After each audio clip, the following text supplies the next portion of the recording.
নমস্কার বন্ধুরা, প্রিয় নিবাস ইউটিউব চ্যানেলে তোমাদের সবাইকে স্বাগত। কেমন আছো তোমরা? আশা করি অনেক ভালো আছো, সুস্থ আছো। আজ চলে এলাম নতুন আরেকটি ভিডিও নিয়ে। সারা দিন রাত টিকটিক শব্দে বিরক্ত করা দেওয়াল ঘড়িটা ব্যাটারির অভাবে থেমে যাওয়ার পর আমরা বুঝতে পারি ঘড়িটার গুরুত্ব কী ছিল। বুঝতে পারি সে সময় নামের একটা দামি উপহার মেশিন ছিল। তেমনি আমাদের আশেপাশেও কিছু মানুষ থাকে যাদের হাসি খুশি মুহূর্ত কিংবা তার সাধারণ কিছু ব্যস্ততাকে আমরা ভীষণ রকম সমালোচনার নজরে দেখি।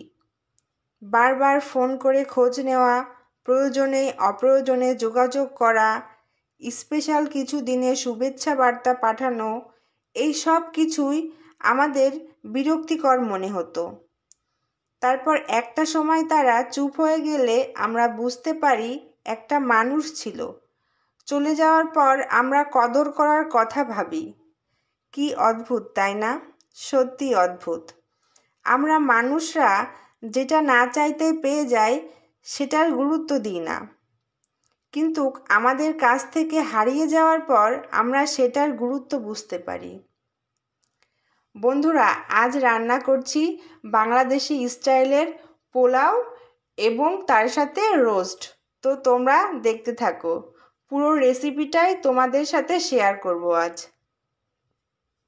তো এভাবেই এক এক করে মাংসগুলোকে ভেজে উঠিয়ে নেব। আর আমি কিন্তু মাংসটা রোস্টের মতন পিস করে কাটিনি, ছোট করে কেটেছি। কারণ আমার ছেলে মেয়ে তো ছোট, তো ওরা আবার এইভাবে ছোট করে পিস করে রান্না করলেই খেতে পছন্দ করে। এই কারণেই আর কি এইভাবে কেটে রান্না করছি। তোমরা কিন্তু তোমাদের ইচ্ছা মতন পিস করে রান্না করতে পারো। আমি কিন্তু মাংসগুলো ভাজার সময় মাংসের ভিতর একটু লবণ দিয়েছি, কারণ লবণ না দিলে দেখা যায় যে তেলের ভিতর এই যে চর্বিসহ মাংসগুলো দিলে না অনেক বেশি ফোটে। তো ফুটলে তো গায়ে এসে লাগার সম্ভাবনা থেকেই যায়।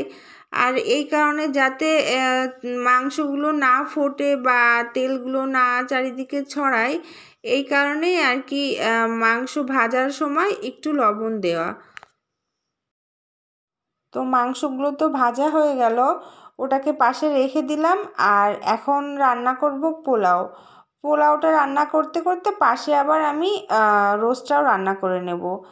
তো ওই যে হাঁড়িতে তেল দিয়ে দিলাম। এখন তেলের ভেতরে দেব গোটা গরম মশলা, কয়েকটা এলাচের ফল আর তেজপাতা।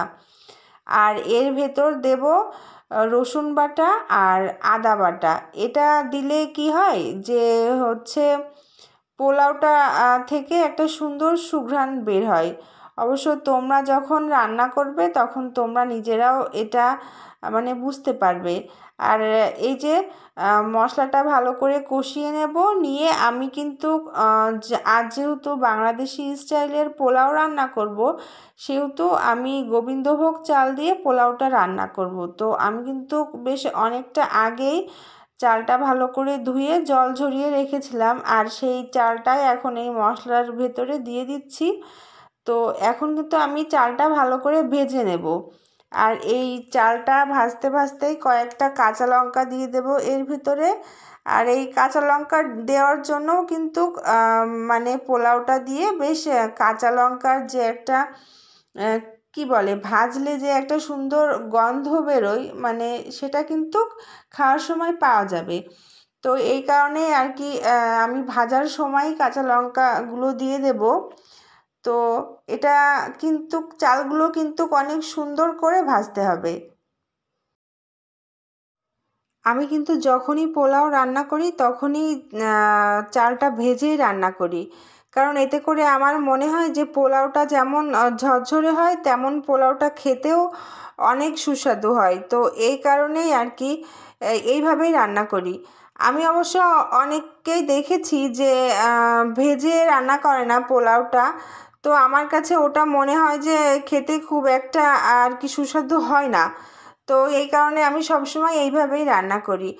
আর এই যে দেখছো চালটা কিন্তু ভাজতে ভাজতে কি বলবো যে একদম হালকা মনে হবে। প্রথম দিকে যখন চালটা দেওয়া হয় তেলের ভেতর তখন কিন্তু চালটা নাড়তে একটু কষ্ট হয়, ভারী ভারী লাগে, কিন্তু ভাজতে ভাজতে একটা সময় দেখা যায় যে চালটা অনেক হালকা হয়ে এসেছে, মানে চালটাকে একটু নাড়া দিলে চালটা পুরো হাঁড়িটা ঘুরে আসছে। তো তখন আবার সাদা হয়ে আসে চালটা অনেক, তো তখন আর কি বোঝা যায় যে চালটা ভাজা হয়ে গেছে। তো এর ভিতরে আমি এখন দিয়ে দিলাম জলটা অবশ্যই একদম ফুটন্ত জল দেবে, মানে যেই জলটা একদম টকবক করে ফুটবে সেই জলটা দেবে। এমন দেবে না যে জলটা মনে হচ্ছে যে গরম হয়েছে, সেই রকম জল দেবে না, একদম টকবক করে ফুটবে সেই জলটা দেবে। আর এই যে দেখছো আমার কিন্তু আমি কিন্তু জলটা দেওয়ার পরে আমি কিন্তু ভাতটাকে মানে দমে বসিয়েছিলাম, গ্যাসটাকে একদম লো করে দিয়ে। আর এখন দিচ্ছি একটু চিনি, একটু মানে মিষ্টি হওয়ার জন্য। আর আমি অবশ্য তার ভেতরে লবণটা দিয়ে দিয়েছি আর দুধটা দিয়েছি, সেটা আমার ভিডিও করতে একটুও মনে ছিল না। আর এই যে দেখছো পাশে এখন সেই মাংসগুলো ভেজে রাখা তেলের ভেতরেই দিয়ে দিলাম মাংসটা। এখন মাংসটাকে মাখাবো, মশলা দিয়ে মাখিয়ে তারপরে গ্যাসটা ধরিয়ে দেব। প্রথমে দিয়ে দেব স্বাদ মতন লবণ, তারপর দেব যেই পেঁয়াজটা ভেজে রেখেছিলাম সেই পেঁয়াজটা, টক দই আর আদা বাটা, রসুন বাটা। আর কড়াইতে তো আগের থেকে তেল ছিল, তো তেলটা আর দেওয়া লাগবে না।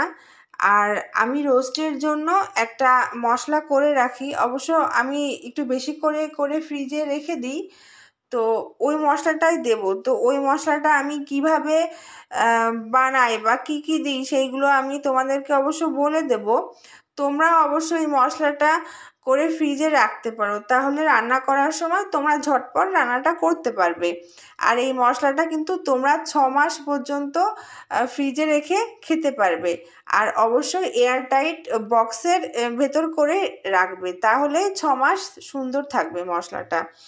মশলার ভেতরে আমি যেগুলো দিই সেগুলো হচ্ছে সাদা গোলমরিচের মানে সাদা গোলমরিচ আর এলাচ, ধনে, জিরে, দারচিনি, জায়ফল আর একটু জাফরান কালার আর গোটা তেজপাতা।